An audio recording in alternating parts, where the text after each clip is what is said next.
Hello friends, नमस्कार मित्रों। आप सभी का स्वागत है हमारे यूट्यूब चैनल पर। आज हम पढ़ेंगे रस, जो कि बोर्ड परीक्षा में बहुत ही महत्वपूर्ण है। कक्षा 10 और 12वीं दोनों के लिए बहुत ही महत्वपूर्ण है। चलिए शुरू करते हैं।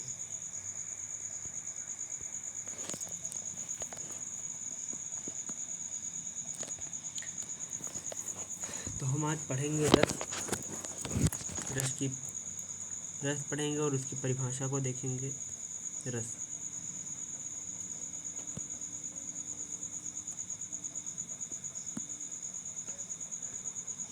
कविता, कहानी, उपन्यास आदि को पढ़ने या सुनने से एवं नाटक को देखने पर जिस आनंद की अनुभूति होती है या जो आनंद प्राप्त होता है उसी को रस कहते हैं। यानी जो कहानी हम पढ़ते हैं, कविता पढ़ते हैं या उपन्यास को पढ़ते हैं या किसी नाटक को देखेंगे, जो हमारे मन में भाव उत्पन्न होता है उसी को हम रस कहते हैं। रस काव्य की आत्मा है। रस काव्य की आत्मा। जिस प्रकार काव्य का आभूषण अलंकार होता है, उसी प्रकार काव्य की आत्मा जो है वो रस होता है। आचार्य विश्वनाथ थे, उन्होंने कहा था वाक्यम रसात्मकम काव्यम। उन्होंने कहा था वाक्यम रसात्मकम काव्यम, यानी रसात्मक वाक्य ही काव्य है। रस की निष्पत्ति के समय में आचार्य विश्वनाथ ने रस के बारे में कहा वाक्य रसात्मक काव्यम, और इसकी उत्पत्ति के संबंध में भरत मुनि ने कहा विभाव अनुभाव व्यभिचारी भाव संयोगाद्र निष्पत्ति ही, यानी विभाव अनुभाव व्यभिचारी भाव के संयोग से रस की निष्पत्ति होती है। लेकिन भरत मुनि ने अस्थाई भाव के बारे में कुछ नहीं कहा, संचारी भाव के बारे में कुछ नहीं कहा, तो उसको हम बाद में पढ़ते हैं, यानी ये पूरा नहीं है। भरत मुनि के अनुसार जो उन्होंने कहा था यह पूरा नहीं है। तो जो उन्होंने कहा विभाव अनुभव व्यभिचारी भाव के संयोग से रस की निष्पत्ति होती है, लेकिन अस्थाई भाव भी जरूरी होता है, तो उन्होंने पूरा नहीं बताया था। इसके बाद हम अस्थाई भाव पढ़ेंगे। रसों में आधार वो भाव होता है। भाव मन के विकार को कहते हैं। दो प्रकार के होते हैं, अस्थाई भाव, संचारी भाव। ये काव्य के अंग कहलाते हैं। तो हमने क्या पढ़ा? काव्य की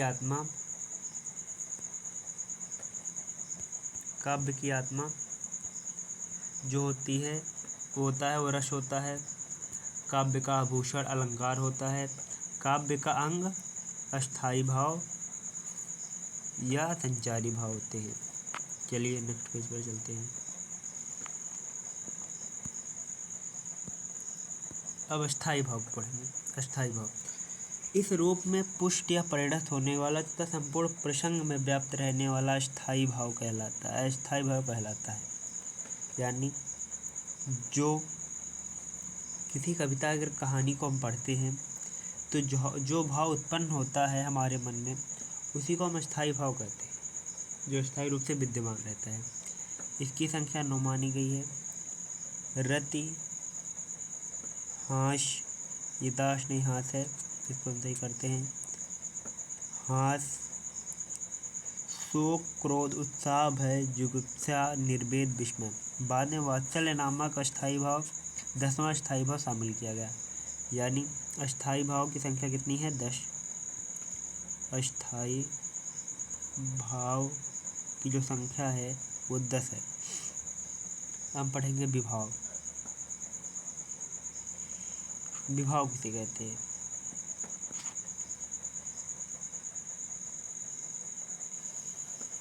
विभाव 2 प्रकार के होते हैं, उद्दीपन विभाव, आलम्बन विभाव।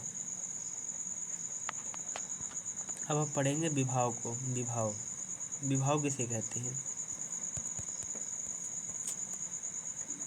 विभाव जो व्यक्ति, वस्तु, परिस्थिति आदि अस्थाई भाव को जागृत या उद्दीपित करती है। यानी अगर हम कहानी पढ़ते हैं तो अगर कहानी हमको अच्छी लगी, मान लीजिए कहानी हास्यपूर्वक है, तो कहानी को पढ़ने के बाद हास्य नामक अस्थाई भाव जागृत होता है। तो जो अस्थाई भाव जागृत होता है जो मतलब कहानी को पढ़ने पर जो भाव जागृत होता है, अस्थाई भाव जागृत होता है, उसी को विभाव कहते हैं।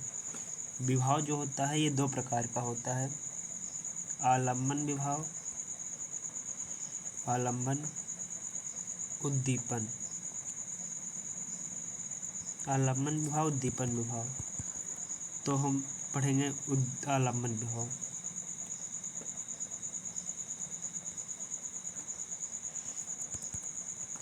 आलम्बन अस्थाई भाव जिन व्यक्ति वस्तुओं को अवलंब लेकर प्रकट होते उन्हें आलम्बन कहते हैं।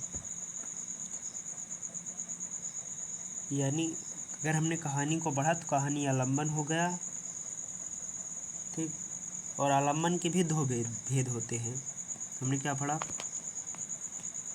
कि विभाव के दो प्रकार, आलम्बन और दीपन। फिर इसके बाद हमने आलम्बन पढ़ा,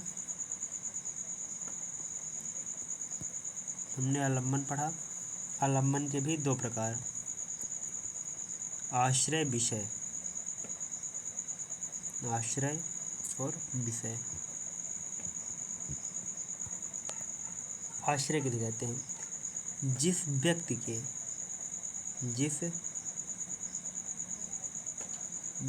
के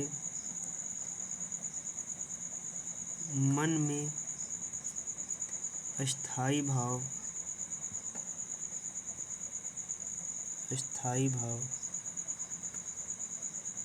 जागृत होता है उसे आश्रय कहते हैं। हम देखेंगे विषय, यानी जिस व्यक्ति के मन में, अगर हमने कहानी पढ़ा तो हम आश्रय हो गया, और जिस वस्तु के कारण अस्थाई भाव उत्पन्न होता है उसे हम विषय कहते हैं। यानी कहानी आश्रय हो गया और हम नहीं, कहानी आश्रय हो गए, हम आश्रय हो गए और कहानी विषय हो गया। इतना हाँ आप सभी को समझ में आया। अब हम चलेंगे उद्दीपन विभाव पर। उद्दीपन विभाव, उद्दीपन ये क्या होता है? उद्दीपन भाव को उद्दीप्त तथा तीव्र करने वाली वस्तुएं, चेष्टाएं आदि को उद्दीपन विभाव कहते हैं। जो भाव को उद्दीप्त करती हैं तो तीव्र करती हैं, तेज करती हैं भाव को, उसी को हम उद्दीपन कहते हैं। जैसे सुंदर पुष्पित और एकांत उद्यान में शकुंतला को देखकर दुष्यंत के हृदय में रति भाव जागृत होता है। यहाँ शकुंतला आलम्बन विभाव है।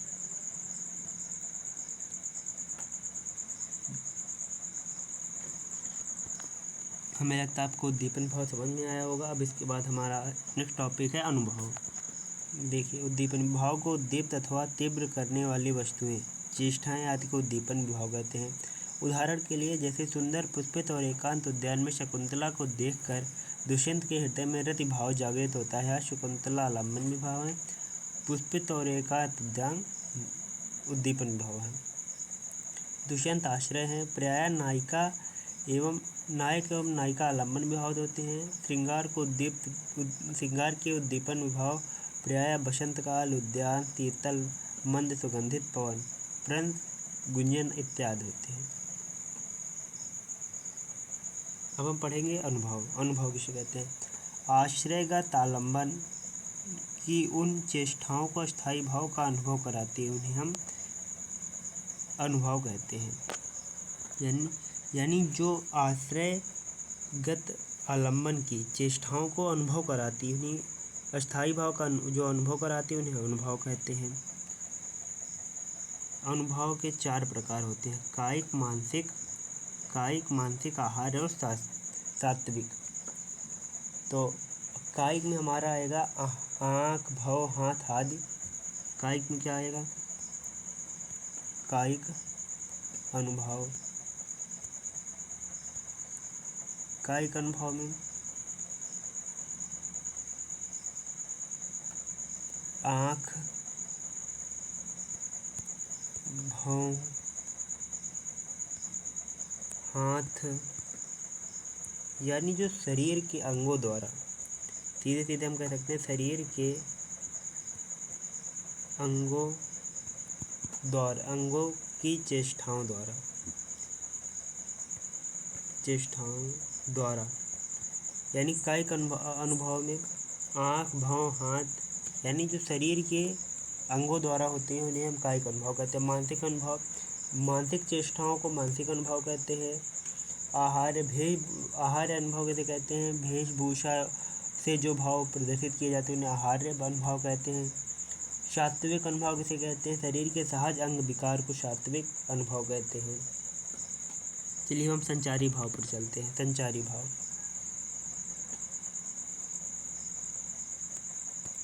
संचारी भाव, आश्रय के चित्त में होने वाली अस्थिर मनोविकारों को संचारी भाव कहते हैं। इसको हम डीप में पढ़ेंगे नेक्स्ट वीडियो में। अभी तक की परिभाषा ही जान ले इसकी, और उसके बाद अगले वीडियो में हम संचारी भाव पढ़ेंगे। फिर उसके बाद रस और उनके अस्थायी भाव,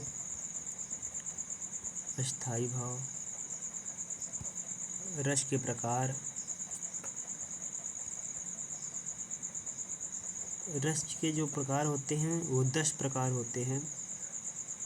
हम 10 प्रकारों का अध्ययन करेंगे क्योंकि 12वीं में 10 प्रकार के हैं।